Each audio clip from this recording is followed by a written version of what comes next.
I was diverted this week from my original schedule, so this is kind of it's a Wax on Friday, and I'm also teaching a live workshop tomorrow. So this is going to be just a quick, hopefully really helpful tip in your encaustic painting journey. And what I'm going to show you today is how you approach your finishes on your encaustic painting. And this is one of the great things about encaustic painting. Another great is its versatility. And one of last week's pieces, and I've just left it exactly how it was, and you can see it has a great matte finish on it. There's almost no luster at all. And if you prefer that, you can leave it that way. And a lot of times on my more say rustic pieces, I will leave them a nice matte finish. But a lot of times on the abstract pieces, or some of my other pieces, I like to get them to a really high shine, and that is easily done by hand. There's no extra additives needed to seal this painting, and the encaustic is its own finish, and it seals everything in itself. But the damar resin in the encaustic medium is what allows the wax to both harden and bring it to a great lacquer-like shine. So all you need for this is some old pantyhose. These are just happen to be old ballet tights from Little Miss Reagan, but you can get tights at the dollar store, pantyhose at the dollar store for $1, and you get several cuts out of them. You can probably get 8 or 10 cuts out of a dollar store pair and have them well stocked in your studio for this process. And this just takes a lot of elbow grease, and especially depending on the size of your painting, but it's well worth it in the end to bring it to just a lacquer-like shine. So I'm going to take this matte piece and just put the tube of pantyhose right over my glove,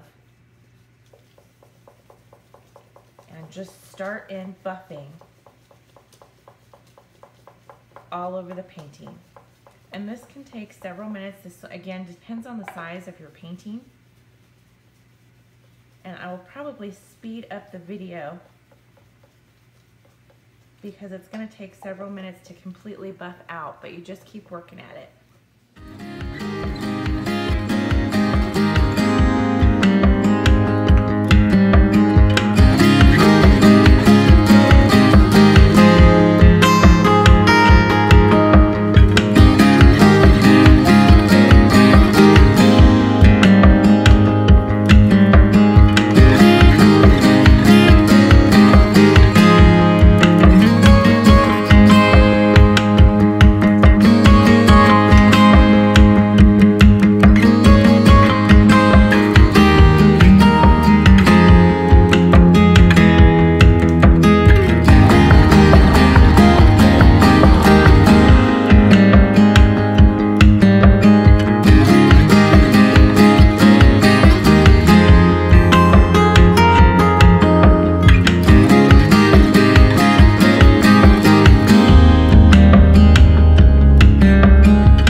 Makes all those colors really pop and gives it almost a glass-like finish. And this is only after 2 minutes of polishing.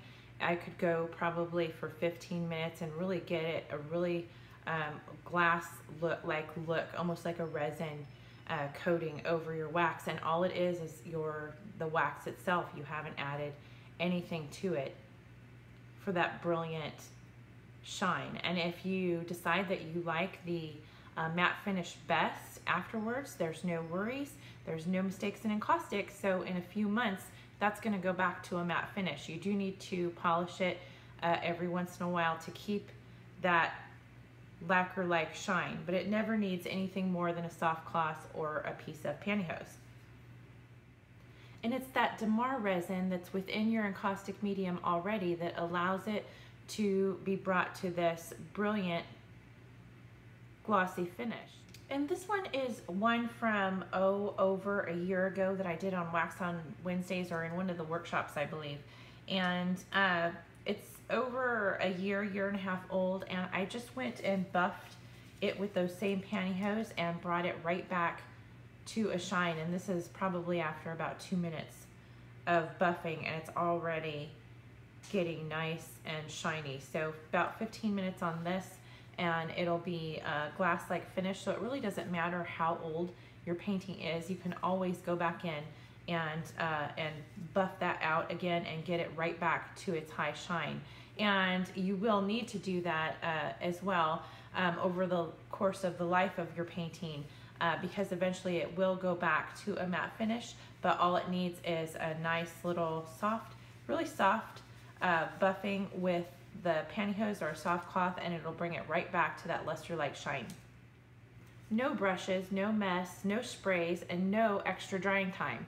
So that is another great aspect of Encaustic, and I hope that you guys really enjoyed this little tip, and I will see you next Wednesday. Happy waxing!